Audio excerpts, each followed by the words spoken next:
Hey, hi, howdy, it's Nikki, and welcome back to my channel.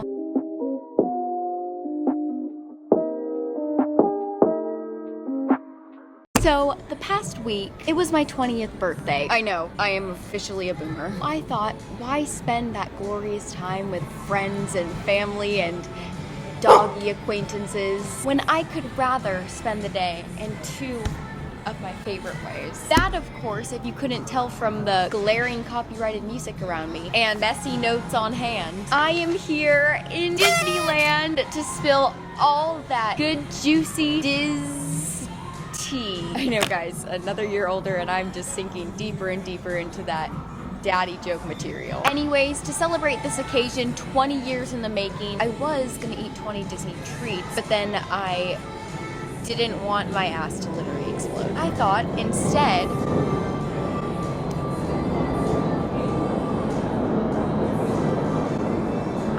instead, why not give you some special treats by sharing tips, tricks, secrets, and just some pure nerdy trivia surrounding that big old cheese. And who knows, maybe there will be a few impromptu foodie dance breaks. You never know with this hoe. Because if one thing is a certain fact, it's that calories on a Disney day can straight up Disney kiss my ass. Before I get into ruining your childhoods and Disney destroying my bank account, y'all know the drill. If you like my face, feel free to like, subscribe, hit that notification bell, and join the fam bam because we're trying to hit 1,000 followers ASAP, baby. Anyways, let's get drippin', let's get sippin'. I'm loaded with lactate and ready to stuff my plate. So let's get going because your girl is ready to talk some Diz tea. I'm sorry, I'm the way I am.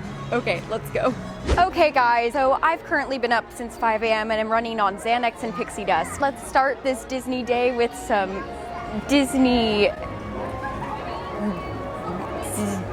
dairy caffeinated beverages. As I walk a week's worth of steps down Main Street, USA, I'm gonna tell you the first tip is to not go settle for some basic market house blend. Because at the end of the day, just like my Tinder bio, looks can be deceiving. That aesthetically pleasing coffee shop on the side of the corner is actually just another basic Starbucks. Now don't get me wrong about Starbucks. I am first to say that I am basic. I am as basic as they come. But here's why you should maybe hold off on that pumpkin spice till after your Disney trip. Don't go wasting your coin on some basic bean. First off, I need to get out of the sun because I look like a dying ghost, if that's even possible. Oh, that's even worse. Okay, now that I have some decent lighting. First things first, the line is always going to be astronomically long. How long, you may ask? Long enough to take up your whole day's itinerary. 2, the prices are even twice as scary as the Starbucks you'll find in your hometown. Because for some reason, Starbucks and Disney can't seem to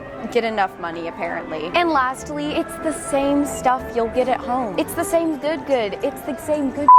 Sorry, can't cuss here. There's children every 5 seconds. Yes, it's the same. You'll get the same cake pop at your local Target. So just like hold off, okay? Yes, pumpkin spice and frappuccinos are the drinks of dreams, but you're at Disney. Step out of your comfort zone with options like the Nitro Cold Brew, multiple questionable cold brew flavors, or just coffee from literally anywhere in the park that's more special than a Starbucks. Or get the watermelon freeze that I'm getting because it is freaking amazing and literally crack cocaine. Anyways, that's my point. I'll get off my coffee box now. Now that I've wasted half the video on fact number 1, let's get moving.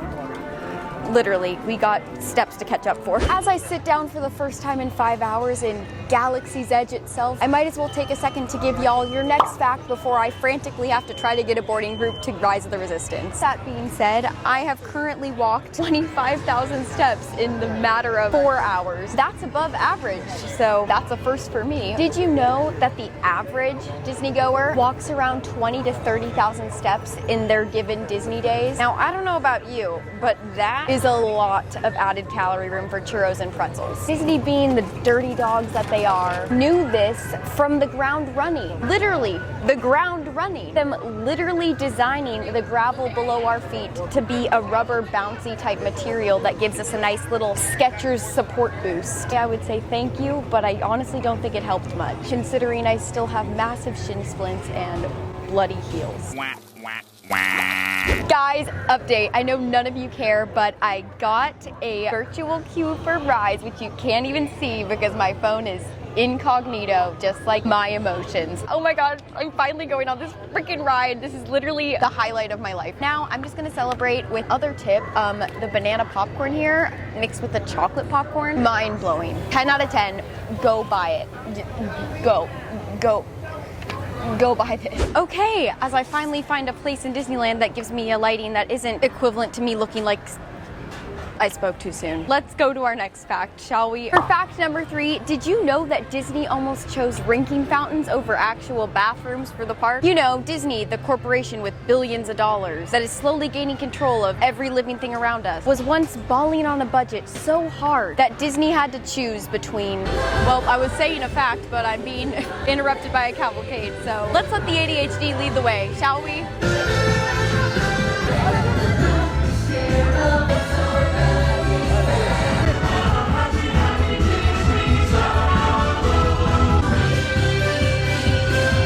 Okay, now that commotion's over, back to what I was saying. Disney basically had to choose between hydration and having their guests doggy-style pee in his parks. Obviously, he did come through in the end. He did make the right decision and went with the water fountains. I mean bathrooms.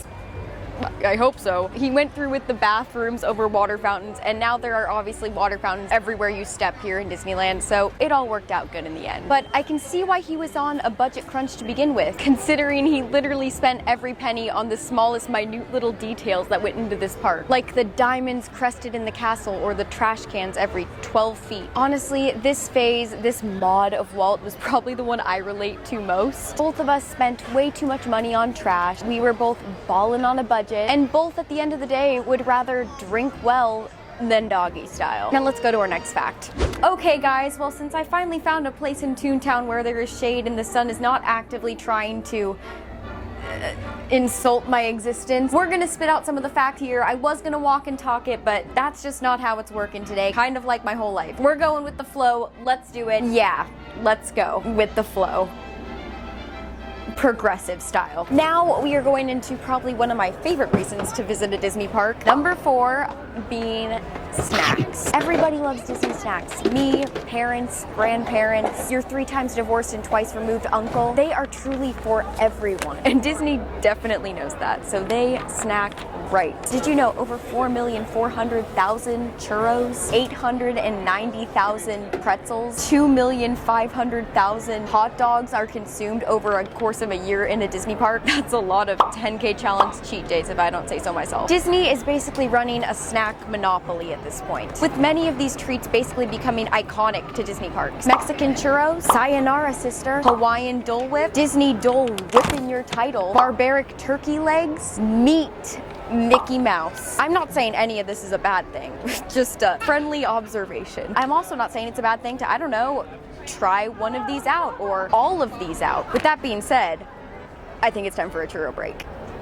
Number 5, did you know there are over 300 sculpted pumpkins on Main Street? And just like my day-to-day mental state, no 2 of them are alike. From familiar Disney faces to some pumpkin faces that look less enthusiastic than I was at 6 a.m. this morning when I had to wake up to get here. They truly have it all. And of course, Disney couldn't stop at just the over 300 basic-ass pumpkins. They couldn't stop at those basic hoes. No, no, no. They had to have, of course, the Lord, the Savior, Mickey the big bidonkadink winkin' pumpkin, winking at me like he wants to meet me backstage after hours. Guys, well, I can officially say that things were much cleaner back in my day, because as I just exited the long queue for Space Mountain, I can't help but think and reminisce about the long utilized Fast Pass system that is now officially boomer material. That's right, those precious rite of passage cards that would make the least bougie of us feel VIP to the general standby peasants are now gone. Brings me into number 6. Disney just recently announced their new system being the Magic Genie, which is basically the course hero of Disney planning systems. It is absolutely free until you need anything that is literally of any value. Basically, the initial Magic Genie is going to be free for all to use. You can use it at your leisure, plan what rides you like, what ones you don't, what foods you're allergic to. It'll give you everything you want. It'll give you everything you need. It will make your dreams come true. That is until the paywall. I just found Cheshire Cat. Oh my God, look at that booty. I just found a kitty. Stay tuned for that fact later. Anyways, enough ADHD brain. Basically, if you actually want a literal fast pass for a ride, that is now called Lightning Lane, which if they do not utilize Lightning McQueen for that branding in any sense of regard, I will be thoroughly disowning Disney. Basically, using Lightning Lane will cost you an extra $20 to $25 depending on what coast you're visiting per day of your visit. On top of that, there is also an additional charge for if you want to use PhotoPass or for what they are calling the Elite Attraction status type plan for rides like Radiator Springs Racers or Rise of the Resistance or anything that people actually want to go on. Anyways, I don't want to get too into the thick of it. You can go ahead and check out these more legitimate sources who know what they're talking about and can form a coherent sentence. I'ma shut my mouth, but let's just say a lot of Disney fans are not very happy, to say the least, about this whole situation. And in my opinion, Disney just seems to be sinking more and more into becoming their own character of creation, Scrooge McDuck. Okay guys, I'm in Tomorrowland right now, so why not talk about the past? Yeah, let's do that. Did you know that Tomorrowland used to have a ride that, wait for it, moved people? Yes, if you are a true Disney fan, and definitely if you've sold your soul to the corporation like I have, you have definitely heard about the People Mover. This retired boomer attraction was an opening day tour above the now years dated Tomorrowland. They tried sprucing it up. They even tried replacing it with the train wreck of the ride of Rocket Rods in the 90s, which literally wrecked. Ever since the failed missteps and its honestly fine predecessor, the track has been left to an unknown fate. Kind of goes on trend with Tomorrowland as a whole at this point. Nevertheless, over the years, it has really accumulated a cult following, you could say, especially with the attraction still thriving on the East Coast in Disney World. Over the years, the crave and the need and the want for people in Disneyland to have this attraction back has just gotten greater and greater. Now, with that being said, Disney definitely has noticed that craving, with them capitalizing on this attraction in any way but actually bringing it back to the park. Greedy little duck. Anyways, will this attraction make a comeback? Probably not, considering Tomorrowland's on the chopping block. But hey, if you want the same 5 miles an hour feeling, you can always go and ride one of the thousands of animal scooters that has invaded all of our county malls. Now, my cheeks already show that I clearly love me some McD, but did you know Disney did too? Now really, if the 1,000-calorie turkey legs weren't enough, yes, that is a real fact, Disney actually used to be in partnership with McDonald's. And I actually personally vividly remember going to one of these chains they had in the parks. It used to be in California Adventure, and I didn't remember it because of the outstanding food quality.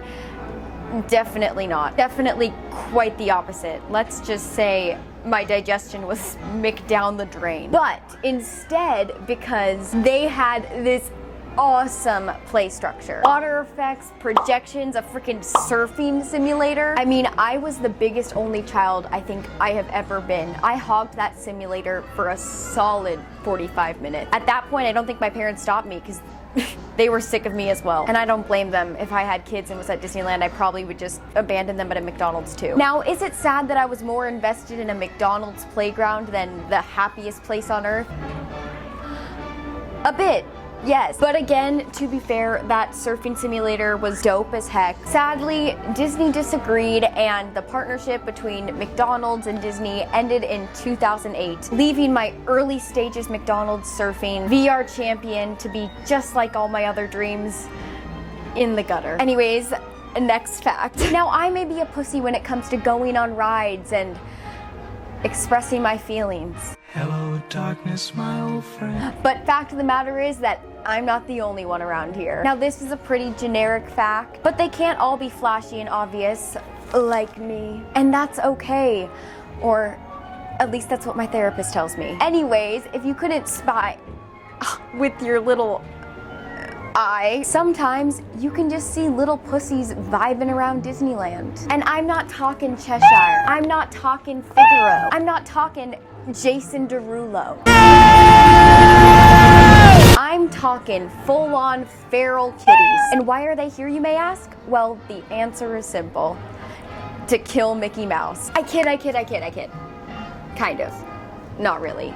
Let me explain. These cats are little stray little frickers who found themselves in Disneyland, which is not a bad place to end up. I gotta hand it to them. And they just pretty much have like an unspoken deal with Disney at this point, where they can stay on property rent-free, and all they gotta do is eat up Mick's unwanted cousins. Kind of dark, kind of morbid, kind of child ruining, but all I gotta say is, where do I sign the paperwork to sign up? Because at this point, I would gladly be a cat and do your Mick bounty hunting for some rent-free quarters on Disneyland property. Number 10. Now, if Splash Mountain weren't already canceled enough due to the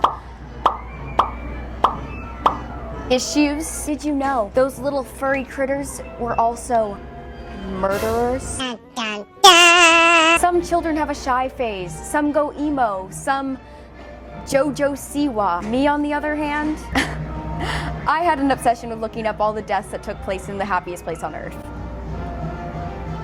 I'm fine. I'm gonna try to keep this brief and somewhat light in this very dark scenario. Basically, there used to be this ride in Tomorrowland. It used to be Carousel of Progress, and then it turned to America Sings with our little critter friends we know today, where animals would go about singing about America. And everything was going fine and dandy. They were singing their best American dream lives. People were loving it. People were eating that up until Deborah Gale, an 18-year-old worker, innocently got crushed to death by the ride system in 1974. Obviously, this was reason enough to close the murder bot attraction, but instead of getting rid of said murder bots, no, Disney decided to reuse them in not only Splash Mountain, but even more disturbingly, in Star Tours as the joke-cracking deconstructed robots that distract children in line. That's the basic history. Here's some videos that actually go in depth on it if you want to know the actual case. Also, it was all over TikTok because for some reason TikTok's just becoming a true crime channel. Don't take my word for it. I'm just giving you the spark notes, okay? Oh yeah, also extra tip, if you are opposite of me in every way and you don't for some reason like getting wet on Splash Mountain, sit in the back. It basically shields you from everyone, especially if someone's fat in the front, like they'll get it all. So yeah, tip of the day, murder bots and let your fat friend sit in the front. Okay, cool, next fact. And just as I am halfway to my midlife crisis, we are halfway through this video, baby. Let's go. But first, I think you know what time it is. It's choosing a healthy living time. That's right, the next tip, whatever the frick, has to do with ingesting those greens, and not the fun kind. Disney actually surprisingly has a vast amount of healthy options throughout their parks. Whether that be fresh fruit, veggies, hummus, or their iconic giant pickles, Disney has got you covered. Now, are these options going to be as expensive as a down payment on an apartment? Yes, but when you're 5 churros deep and your booty is more plugged than my emotional state, sometimes desperate times call for desperate measures. I have used their fruit carts numerous constipations. My tip to top that, whoa, that was a tongue twister, pack your own food. If you're worried about money, first off, don't go to Disneyland, but just pack your own food. You can save at least $10. I don't know why I said $10. Probably more than $10. That's not that much to even worry about. As long as you're not smuggling in the other type of green, Disney lets you bring in any types of snacks you want. I mean, why else would they let in this fine piece of Just like how Disney reused the murder bots for Splash Mountain, they also turned some of their Hollywood stars into monsters. And no, I'm not talking about the stars from Disney Channel. That's right, if you are a true DCA fan, if you are a true Monsters Inc. Mike and Sully to the Rescue fan, you know that it may have had an actual ugly duckling beginning, with the OG version of it being the Superstar Limo attraction. The initial attraction was not only disturbing, with creepy figures that were weird, confusing, honestly just disturbing, and that's like the only word I can really think of for it. And I don't want to talk about it further because it makes me really uncomfortable and I still cringe. Anyways, when it inevitably got chopped, Mike and Sully truly did save the day, but they did use some of the stars for some reprising roles. They ended up putting some of the stars in the ride as CDA enforcement officers in the suits so they could easily just cover up the old animatronics and just like put a band-aid on it. Here are some examples at the end. My camera's literally gonna die and I don't know if it's gonna last. So montage now.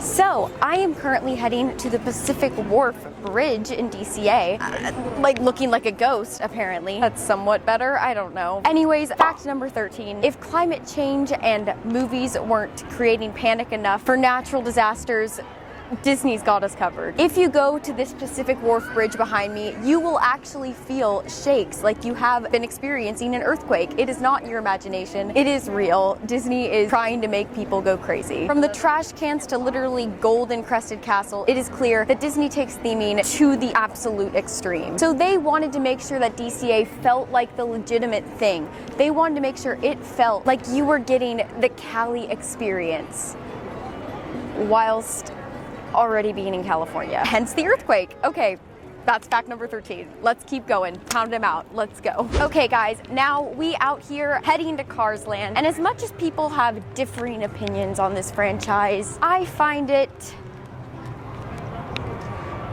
pretty mediocre. Oh, just kidding, I actually love this franchise. I don't even know why I joked about that, because like I literally love it. I genuinely am in the fan club of liking Cars 2, which is like literally no one on this planet likes except for me apparently. I'm in my element. Let's get to this fact with number 14. Did you know there was a crossover in this land that no one was ready for? Like Trisha and Ethan who, Trisha and Gabby who, Trisha and Keemstar who? Like, no, this is the crossover we wanted. That's right. If you come to one of the stores, I honestly don't know which one it is and I don't have time to go scavenger hunting right now, but I did look it up online and that's always a trustworthy source, so I'm gonna put the picture up right here. If you go and visit our good friend Lightning McQueen and Larry the Cable Guy, we will be able to find our other good friends Buzz and Woody hiding under their iconic cones that they did in Toy Story 2. And cones are part of Cars. It's all making sense. Illuminati confirmed. This fact is amazing. Okay, I was gonna record this one at night, but I realized that I may not have light. Wow, logic. Did you know that Disney actually has a tree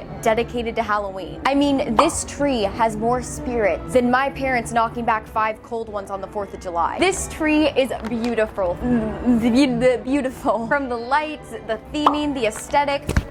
This tree is actually inspired by a book. Who knew? But because of the whole book situation, they actually dedicated this tree to the author of a book that was written about a Halloween tree. I cannot express enough how beautiful and aesthetically pleasing and Pinterest this tree's look is. It is more pretty and styled than I will ever be, which isn't that hard to do, but still. And this tree truly sets the fake Disney fans to the real MVPs of this park. Casual fans, the somewhat Disney adults, they'll come for the fireworks, they'll come for the parades, they'll even come for the cavalcade. But the real MVPs, the ones who have been here since day one, we find our entertainment through a tree.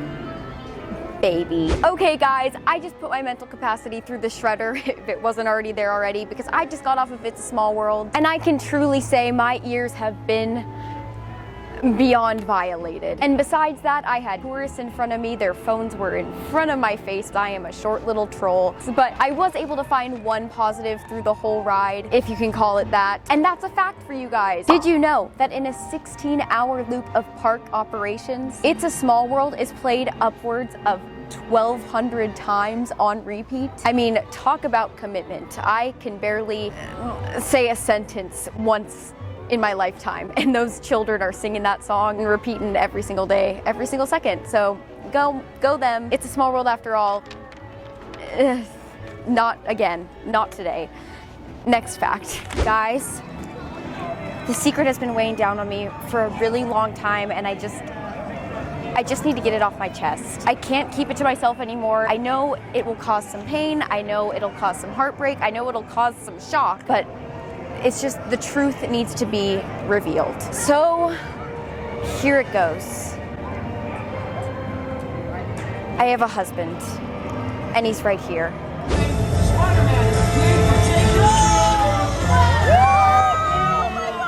Haha, just kidding. April Fool's on everyone, including myself. As much as I would love to believe that SpiderMan is my husband, especially Tom Holland, as we enter Avengers Campus, your girl is as single as a Pringle on a Fringle, ballin' on a budget. So I guess I'll just be sticking to roleplay and robots. Which leads me into fact number 19. Did you know the Spider-Man that just parkoured through the air like Michael Scott is not actually a real man. Yet another reason why Disney takes everything to the absolute next level and has made me fallen for someone who absolutely does not exist, playing with my emotions and my sanity. Seeing this machine though without a mask is truly terrifying and something that I really wish I did not research and want to have my mind wiped. With it resembling more of a test dummy rather than a robot they spent literally thousands of dollars on. Overall, I'd say it's pretty dope. It keeps children occupied for longer than 5 seconds. And at the end of the day, it's probably the closest I'll ever get to my spider husband in my real life, unless I learn to be the Scarlet Witch tomorrow and I can make a new reality. So yay, let's go. My camera's literally gonna die and I still have 2 more facts. Okay guys, and we made it to fact number 20, the big 2-0. I saved the best, the pièce de résistance for last. The one, the only fact that you need to know. Did you know that Disneyland opened? I'm just kidding, I'm just kidding. I did never do that to you. I'm your sister, I'm your girl. I'm gonna end on a good one. The last fact, I am tag teaming it up with not only my personal favorite ride, but also the sister that shares a birthday with me. That being Haunted Mansion Holiday, that you cannot see because it's too overexposed. We're also both pale. Wow. We're twins. Now, this Nightmare Before Christmas overlay, the better one. Don't cancel me in the comments, OG fans. She just turned 20 this year. We are both almost legal sisters. However, the ghouls in this mansion don't need any booze to celebrate. Did you know every year the Haunted Mansion has a 10K challenge sized gingerbread house, taking up the glorious ballroom scene with gingerbread goodness and amazing smells that make me want to jump out of the ride vehicle and ignore all rules? Anyways, this year it is even more special, with it taking an element from every single year up till this point and adding it into one gigantic Frankenstein gingerbread house. This gingerbread house is 20 years in the making. I mean, it has more issues built up than I do, if you call amazing baked goods issues compared to my serious mental problems, but same difference. This is basically the giant gingerbread house equivalent to the birthday cake that I never got. Oh, darkness, my old friend. Anyways guys, past Nikki here with better lighting because I already can tell it's probably just gonna all go to shit if it already hasn't already. If you like this video, thank you guys so much for watching. That's how we celebrated my birthday. It was fun, it was cool, and it made me feel less alone since no one wanted to come to the park with me. Those were the facts that hopefully you didn't know. And if you did, good for you, smartass. Maybe set your own YouTube. On a lighter note, if you like my face, feel free to like, subscribe, hit that notification bell, and join the fam bam because we're trying to hit 1,000 followers and we'd love to have you so we can get there ASAP, baby. Woo woo. Anyways, my arm is literally dying from my camera, so I'm going to finish this up so I can not have an arm workout today because I have already walked 50,000 steps. I hope you enjoyed the video. I will see you next week, and I'm bad at talking. I'm Nikki. Bye.